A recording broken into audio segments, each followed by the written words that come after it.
حدیث غربت سید زہرا سلام اللہ علیہا قم المقدس میں اس کا آغاز ہو چکا ہے کل کی رات سے.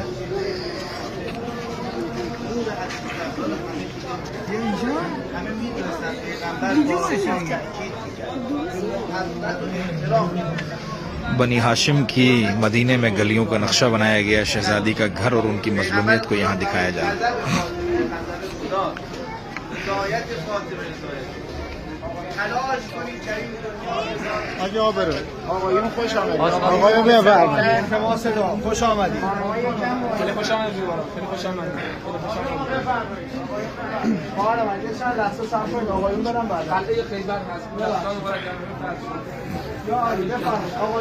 یہ قلعہ خیبر ہے, یہ اس کا نقشہ ہے. مولا علی نے جو ہاتھ سے اکھاڑا تھا. نرجس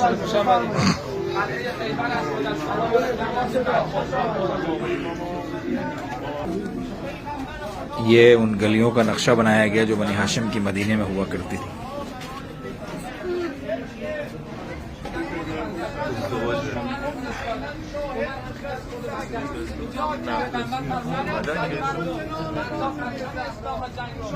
یہ باغ فدق کا نقشہ بنایا گیا ہے.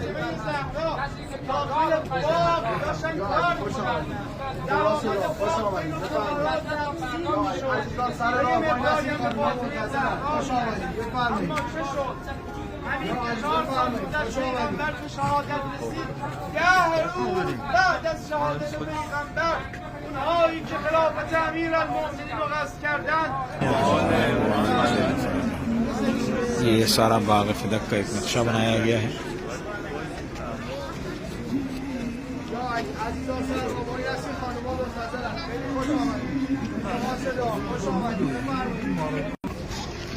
دختر پیغمبر شہزادی کونین سلام اللہ علیہ کی مظلومیت کو بیان کرنے کے لیے ہر سال یہ جناب آیت اللہ العظمہ وحید خراسانی اور ان کی ٹیم کی جانب سے یہ اہتمام کیا جاتا ہے.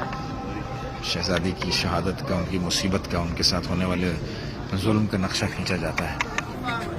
ہر سال ایام شہادت حضرت زہرا سلام اللہ علیہ میں 10 دنوں کے لیے یہ کھلتا ہے اور اس طرح کی پوری زیارت کروائی جاتی ہے. تو جو بھی مومنین زیارت کے لیے ایام شہادت جناب زہرا کے لیے قم المقدس تشریف لائیں شہزادی کے حرم, وہ یقیناً اس حدیث غربت کا بھی ضرور آ کے ایک دفعہ معائنہ فرمائیں اور یقیناً ان تمام یادگاروں کو اس کی اصل شکل میں دیکھنے کی کوشش ضرور کریں.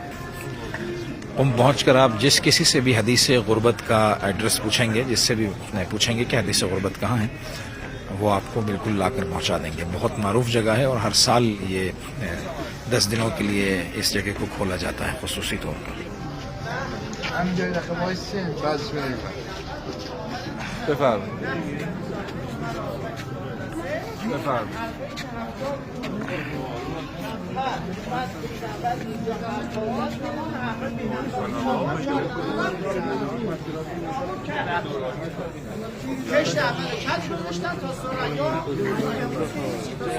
فراموش کرده باشن.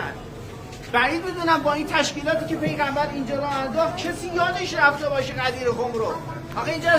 یہ غدیر خم کا نقشہ بنایا ہوا ہے کہ غدیر خم کے ایک مختصر فاصلے کے بعد کس طرح سے مولا علی کو فراموش کر دیا اور جناب زہرا کو میدان میں آنا پڑا. بلکه اینها نامردی کردند و خودشون رو به غفلت زدند و بیعتشون رو شکستند و با ابوبکر بیعت کردند. نه انگار در حالی که پیغمبر با